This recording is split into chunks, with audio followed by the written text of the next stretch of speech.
लड़की कितने ही बड़े घर से हो, ससुराल में उसे जूते खाने ही पड़ते हैं। क्या यह कथन सत्य है? अरे 16 आने सत्य है। आइए, कहानियों की इस श्रृंखला में आज हम सुनते हैं प्रेमचंद की कहानी बड़े घर की बेटी। बेनी माधव सिंह गौरीपुर गांव के जमींदार और नंबरदार थे। उनके पितामह किसी समय बड़े धन धान्य संपन्न थे। गांव का पक्का तालाब और मंदिर, जिनकी अब मरम्मत भी मुश्किल थी, उन्हीं की कीर्ति स्तंभ थे। कहते हैं इस दरवाजे पर हाथी झूमता था। अब उसकी जगह एक बूढ़ी भैंस थी, जिसके शरीर में अस्थि पंजर के सिवा और कुछ शेष न रहा था। पर दूध शायद बहुत देती थी, क्योंकि एक न एक आदमी हांडी लिए उसके सिर पर सवार ही रहता था। बेनी माधव सिंह अपनी आधी से अधिक संपत्ति वकीलों को भेंट कर चुके थे। उनकी वर्तमान आय 1,000 रुपये वार्षिक से अधिक न थी। ठाकुर साहब के 2 बेटे थे। बड़े का नाम श्रीकंठ सिंह था। उसने बहुत दिनों के परिश्रम और उद्योग के बाद बीए की डिग्री प्राप्त की थी। अब एक दफ्तर में नौकर था। छोटा लाल बिहारी सिंह दोहरे बदन का सजीला जवान था। भरा हुआ मुखड़ा, चौड़ी छाती, भैंस का 2 सेर ताज़ा दूध वह उठकर सवेरे पी जाता था। श्रीकंठ सिंह की दशा बिल्कुल विपरीत थी। इन नेत्र प्रिय गुणों को उन्होंने बीए इन्हीं 2 अक्षरों पर न्योछावर कर दिया था। इन 2 अक्षरों ने उनके शरीर को निर्बल और चेहरे को कांतिहीन बना दिया था। इसी से वैद्य ग्रंथों पर उनका विशेष प्रेम था। आयुर्वेदिक औषधियों पर उनका अधिक विश्वास था। शाम सवेरे से उनके कमरे से प्रायः खरल की सुरीली कर्ण मधुर ध्वनि सुनाई दिया करती थी। लाहौर और कलकत्ते के वैद्यों से बड़ी लिखा पढ़ी रहती थी। श्रीकंठ इस अंग्रेजी डिग्री के अधिपति होने पर भी अंग्रेजी सामाजिक प्रथाओं के विशेष प्रेमी न थे, बल्कि वह बहुधा बड़े जोर से उसकी निंदा और तिरस्कार किया करते थे। इसी से गांव में उनका बड़ा सम्मान था। दशहरे के दिनों में वह बड़े उत्साह से रामलीला में सम्मिलित होते और स्वयं किसी न किसी पात्र का पाठ ले लेते थे। गौरीपुर में रामलीला के वही जन्मदाता थे। प्राचीन हिंदू सभ्यता का गुणगान उनकी धार्मिकता का प्रधान अंग था। सम्मिलित कुटुंब के तो वह एकमात्र उपासक थे। आजकल स्त्रियों को कुटुंब में मिलजुल कर रहने की जो अरुचि होती है, उसे वह जाति और देश दोनों के लिए हानिकारक समझते थे। यही कारण था कि गांव की ललनाएं उनकी निंदक थीं। कोई कोई तो उन्हें अपना शत्रु समझने में भी संकोच न करती थीं। स्वयं उनकी पत्नी को ही इस विषय में उनसे विरोध था। यह इसलिए नहीं कि उसे अपने सास ससुर, देवर या जेठ आदि से घृणा थी, बल्कि उसका विचार था कि यदि बहुत कुछ सहने और तरह देने पर भी परिवार के साथ निर्वाह न हो सके, तो आए दिन की कलह से जीवन को नष्ट करने की अपेक्षा यही उत्तम है कि अपनी खिचड़ी अलग पकाई जाए। आनंदी एक बड़े उच्च कुल की लड़की थी। उसके बाप एक छोटी सी रियासत के ताल्लुकेदार थे।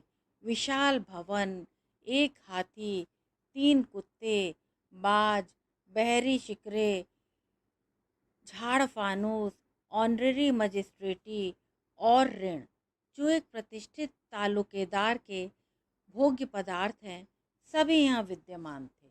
नाम था भूप सिंह। बड़े उदार चित्त और प्रतिभाशाली पुरुष थे, पर दुर्भाग्य से लड़का एक भी न था। 7 लड़कियां हुईं और दैव योग से सबकी सब जीवित रहीं। पहली उमंग में तो उन्होंने 3 ब्याह दिल खोल कर किए, पर 15-20 हजार रुपयों का कर्ज सिर पर हो गया तो आंखें खुली, हाथ समेट लिया। आनंदी चौथी लड़की थी। वह अपनी सब बहनों से अधिक रूपवती और गुणवती थी।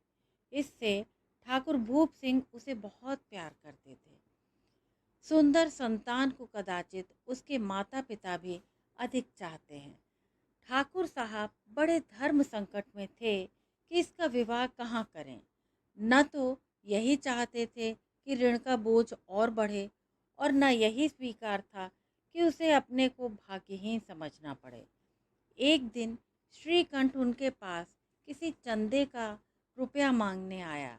शायद नागरी प्रचार का चंदा था। भूप सिंह उनके स्वभाव पर रीझ गए और धूमधाम से श्रीकंठ सिंह का आनंदी के साथ ब्याह हो गया। आनंदी अपने नए घर में आई तो यहाँ का रंग ढंग कुछ और ही देखा। जिस टीम टाम की उसे बचपन से ही आदत पड़ी हुई थी, वह यहाँ नाम मात्र को भी न था। हाथी घोड़ों का तो कहना ही क्या, कोई सजी हुई सुंदर बहली तक न थी। रेशमी स्लीपर साथ लाई थी, पर यहाँ बाग कहाँ। मकान में खिड़कियां तक न थीं, न जमीन पर फर्श, न दीवार पर तस्वीरें। यह एक सीधा साधा देहाती गृहस्थ का मकान था। किंतु आनंदी ने थोड़े ही दिनों में अपने को इस नई अवस्था के ऐसा अनुकूल बना लिया मानो उसने विलास के सामान कभी देखे ही न थे।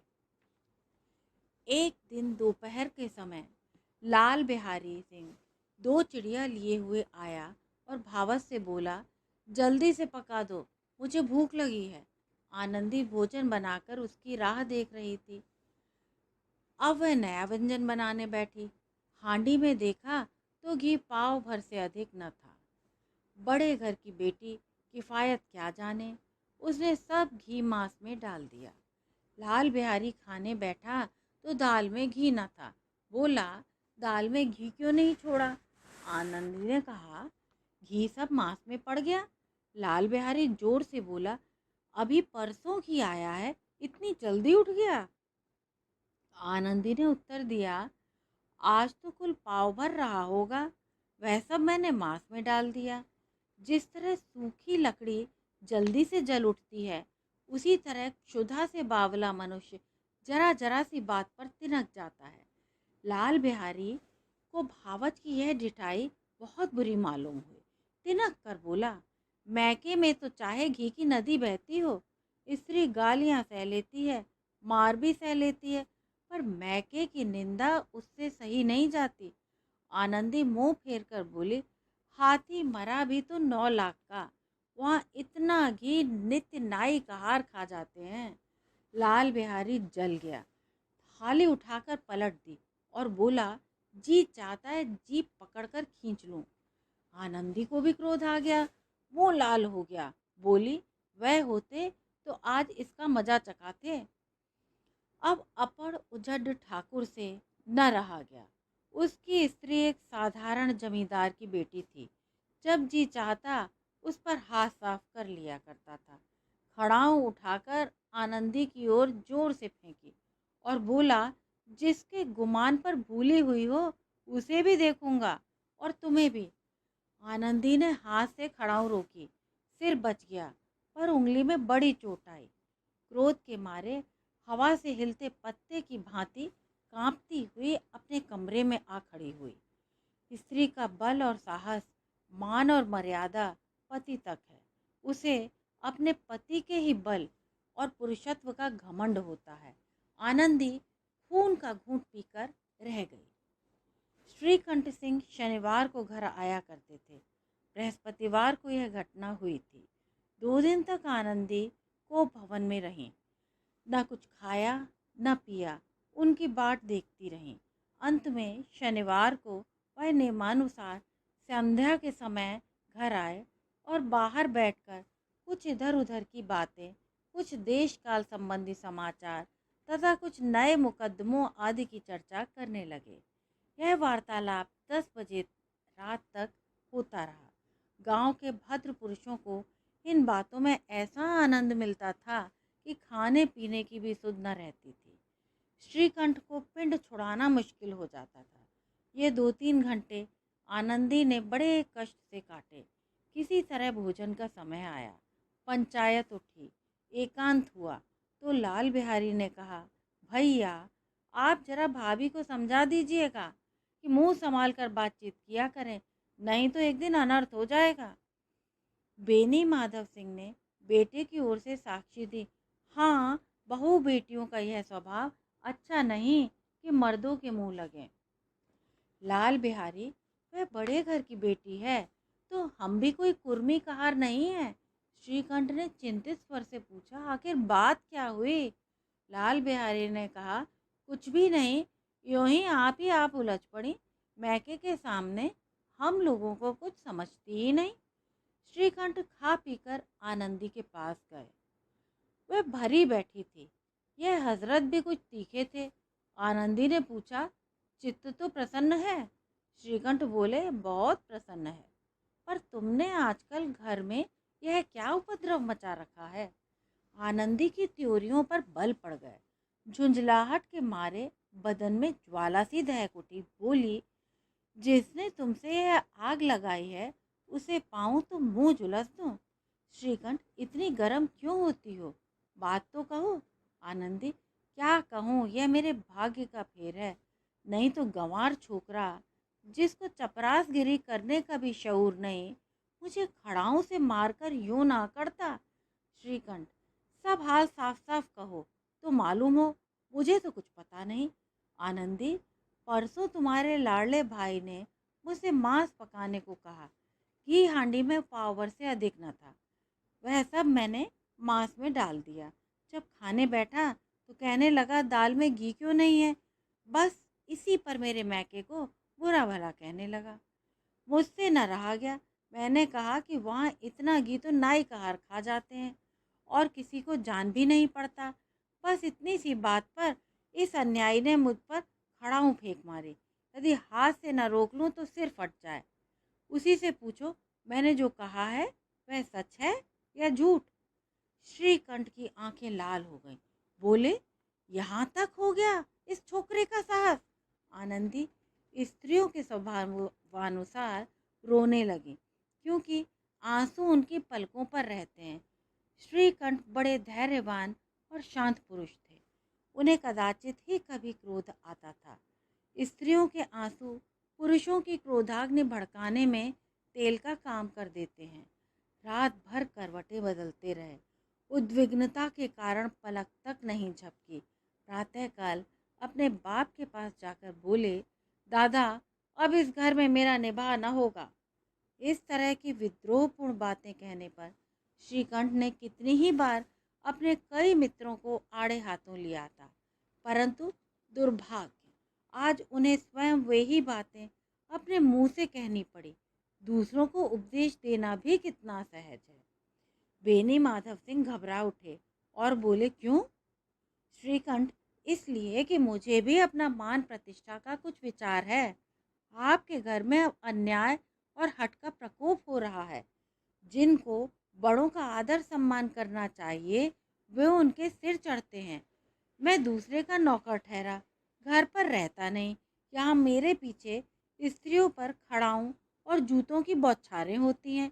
कड़ी बात तक चिंता नहीं, कोई एक की दो कह ले, वहाँ तक तो मैं सह सकता हूँ, किंतु यह कदापि नहीं हो सकता कि मेरे ऊपर लात घूंसे पड़े और मैं दम न मारूं। बेनी माधव सिंह कुछ जवाब न दे सके। श्रीकंठ सदैव उनका आदर करते थे। उनके ऐसे तेवर देखकर बूढ़ा ठाकुर अवाक रह गया। केवल इतना ही बोला, बेटा तुम बुद्धिमान होकर ऐसी बातें करते हो। स्त्रियां इस तरह घर का नाश कर देती हैं, उनको बहुत सिर चढ़ाना अच्छा नहीं। श्रीकंठ, इतना मैं जानता हूँ, आपके आशीर्वाद से ऐसा मूर्ख नहीं हूँ। आप स्वयं जानते हैं कि मेरे ही समझाने बुझाने से इसी गांव में कई घर संभल गए। पर जिस स्त्री की मान प्रतिष्ठा का ईश्वर के दरबार में उत्तरदाता हूँ, उसके प्रति ऐसा घोर अन्याय और पशुवत व्यवहार मुझे असह्य है। आप सच मानिए, मेरे लिए यही कुछ कम नहीं है कि लाल बिहारी को कुछ दंड नहीं देता। अब बेनी माधव सिंह भी गरमाए, ऐसी बातें और न सुन सके, बोले, लाल बिहारी तुम्हारा भाई है, उससे जब कभी भूल चूक हो उसके कान पकड़ो। लेकिन श्रीकंठ, लाल बिहारी को मैं अब अपना भाई नहीं समझता। बेनी माधव सिंह, स्त्री के पीछे? श्रीकंठ, जी नहीं, उसकी क्रूरता और अविवेक के कारण। दोनों कुछ देर चुप रहे। ठाकुर साहब लड़के का क्रोध शांत करना चाहते थे, लेकिन यह नहीं स्वीकार करना चाहते थे कि लाल बिहारी ने कोई अनुचित काम किया है। इसी बीच में गांव के और कई सज्जन हुक्के चिलम के बहाने वहां आकर बैठ गए। कई स्त्रियों ने जब यह सुना कि श्रीकंठ पत्नी के पीछे पिता से लड़ने को तैयार है, तो उन्हें बड़ा हर्ष हुआ। दोनों पक्षों की मधुर वाणियाँ सुनने के लिए उनकी आत्माएं तिलमिलाने लगीं। गांव में कुछ ऐसे कुटिल मनुष्य भी थे जो इस कुल की नीतिपूर्ण गति पर मन ही मन जलते थे। वे कहा करते थे, श्रीकंठ अपने बाप से दबता है, इसलिए वह दब्बू है। उसने विद्या पढ़ी, इसलिए वह किताबों का कीड़ा है। बेनी माधव सिंह उसकी सलाह के बिना कोई काम नहीं करते, यह उनकी मूर्खता है। इन महानुभावों की शुभकामनाएं आज पूरी होती दिखाई दी। कोई हुक्का पीने के बहाने और कोई लगान की रसीद दिखाने के बहाने आकर बैठ गया। बेनी माधव सिंह पुराने आदमी थे, इन भावों को ताड़ गए। उन्होंने निश्चय किया, चाहे कुछ भी क्यों न हो जाए, इन द्रोहियों को ताली बजाने का अवसर न दूंगा। तुरंत कोमल शब्दों में बोले, बेटा, मैं तुमसे बाहर नहीं हूँ, तुम्हारा जो जी चाहे करो। अब तो लड़के से अपराध हो ही गया है। इलाहाबाद का अनुभव रहित छल्लाया हुआ ग्रेजुएट इस बात को न समझ सका। उसे डिबेटिंग क्लब में अपनी बात पर अड़ने की आदत थी। इन हथकंडों की उसे क्या खबर। बाप ने जिस मतलब से बात पलटी थी वह उसकी समझ में न आई। बोला, लाल बिहारी के साथ अब इस घर में नहीं रह सकता। बेनी माधव, बेटा, बुद्धिमान लोग मूर्खों की बात पर ध्यान नहीं देते। वह बेसमझ लड़का है, उससे जो कुछ भूल हुई उसे तुम बड़े होकर क्षमा करो। श्रीकंठ, उसकी इस दुष्टता को मैं कदापि नहीं सह सकता। या तो वही घर में रहेगा या मैं ही। आपको यदि वह अधिक प्यारा है तो मुझे विदा कीजिए, मैं अपना भार अपने आप संभाल लूँगा। यदि मुझे रखना चाहते हैं तो उससे कहिए जहाँ चाहे चला जाए, बस यह मेरा अंतिम निश्चय है। लाल बिहारी सिंह दरवाजे की चौखट पर चुपचाप खड़ा बड़े भाई की बातें सुन रहा था।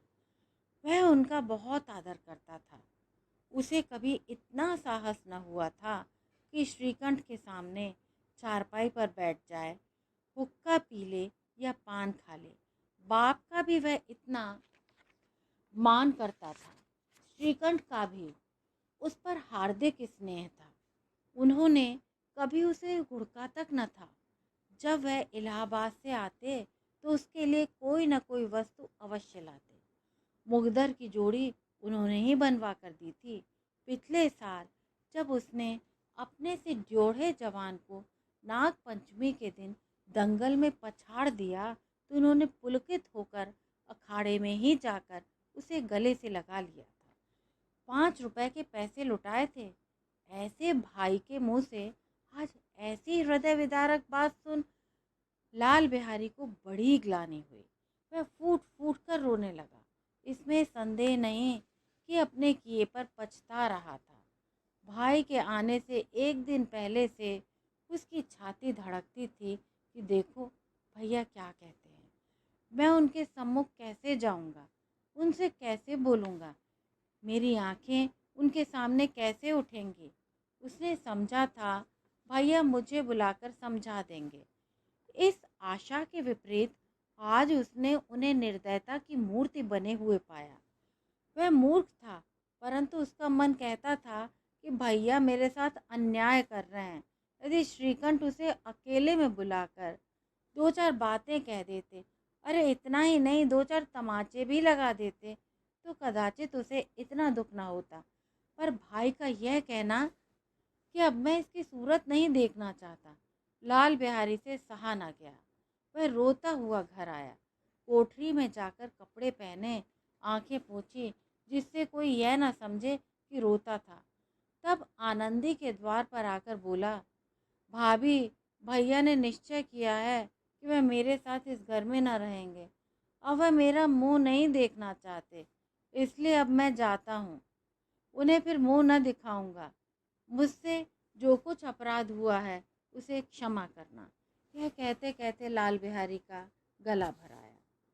जिस समय लाल बिहारी सिंह सिर झुकाए आनंदी के द्वार पर खड़ा था, उसी समय श्रीकंठ सिंह भी आंखें लाल किए बाहर से आए। भाई को खड़ा देखा तो घृणा से आंखें फेर ली और कतरा कर निकल गए, मानो उसकी परछाई से दूर भागते हों। आनंदी ने लाल बिहारी की शिकायत तो की थी, लेकिन अब मन ही मन पछता रही थी। वह स्वभाव से ही दयावती थी। उसे इसका तनिक भी ध्यान न था कि बात इतनी बढ़ जाएगी। वह मन में अपने पति पर झुंझला रही थी कि यह इतने गर्म क्यों होते हैं। उस पर यह भय भी लगा हुआ था कि कहीं मुझसे इलाहाबाद चलने को न कहें। कहेंगे तो मैं कैसे करूँगी। इस बीच में जब उसने लाल बिहारी को दरवाजे पर खड़े यह कहते सुना कि अब मैं जाता हूँ, मुझसे जो कुछ अपराध हुआ क्षमा करना, तो उसका रहा सहा क्रोध भी पानी हो गया। वह रोने लगी। मन का मैल धोने के लिए नयन जल से उपयुक्त और कोई वस्तु नहीं है। श्रीकंठ को देखकर आनंदी ने कहा, लाला बाहर खड़े बहुत रो रहे हैं। श्रीकंठ, तो मैं क्या करूं? आनंदी, भीतर बुला लो, मेरी जीभ में आग लगे। मैंने कहाँ से यह झगड़ा उठाया? श्रीकंठ, मैं न बुलाऊंगा। आनंदी, पछताओगे, उन्हें बहुत ग्लानि हो गई है, ऐसा न हो कहीं चल दें। श्रीकंठ न उठे। इतने में लाल बिहारी ने फिर कहा, भाभी, भैया से मेरा प्रणाम कह दो। वह मेरा मुंह भी नहीं देखना चाहते, इसलिए मैं भी उन्हें अपना मुंह नहीं दिखाऊंगा। लाल बिहारी इतना कहकर लौट पड़ा और शीघ्रता से दरवाजे की ओर बढ़ा। अंत में आनंदी कमरे से निकली और उसका हाथ पकड़ लिया। लाल बिहारी ने पीछे से फिर कर देखा और आंखों में आंसू भरे बोला, मुझे जाने दो। आनंदी, कहाँ जाते हो? लाल बिहारी, जहाँ मेरा कोई मुंह न देखे। आनंदी, मैं न जाने दूंगी तुम्हें। लाल बिहारी, मैं तुम लोगों के साथ रहने योग्य नहीं हूँ। आनंदी, तुम्हें मेरी सौगंध, अब एक पग भी आगे न बढ़ाना। लाल बिहारी, जब तक मुझे यह ना मालूम हो जाए कि भैया का मन मेरी तरफ से साफ हो गया, तब तक मैं इस घर में कदापि न रहूँगा। आनंदी, मैं ईश्वर को साक्षी देकर कहती हूँ कि तुम्हारी ओर से मेरे मन में तनिक भी मैल नहीं है। अब श्रीकंठ का हृदय भी पिघला। उन्होंने बाहर आकर लाल बिहारी को गले लगा लिया। दोनों भाई फूट फूट कर रोए। लाल बिहारी ने सिसकते हुए कहा, भैया, अब कभी मत कहना कि तुम्हारा मुंह न देखूंगा। इसके सिवा आप जो दंड देंगे मैं सहर्ष स्वीकार करूंगा। श्रीकंठ ने कांपते हुए स्वर से कहा, लल्लू, इन बातों को बिल्कुल भूल जाओ। ईश्वर चाहेगा तो फिर ऐसा अवसर ना आवेगा। बेनी माधव सिंह बाहर से आ रहे थे। दोनों भाइयों को गले मिलते देखकर आनंद से पुलकित हो गए। बोल उठे, बड़े घर की बेटियां ऐसी ही होती हैं, बिगड़ता हुआ काम बना लेती हैं। गांव में जिसने यह वृतांत सुना, उसी ने इन शब्दों में आनंदी की उदारता को सराहा। बड़े घर की बेटियां ऐसी ही होती हैं। आपको यदि कहानी पसंद आई हो तो चैनल को लाइक व सब्सक्राइब करें। धन्यवाद।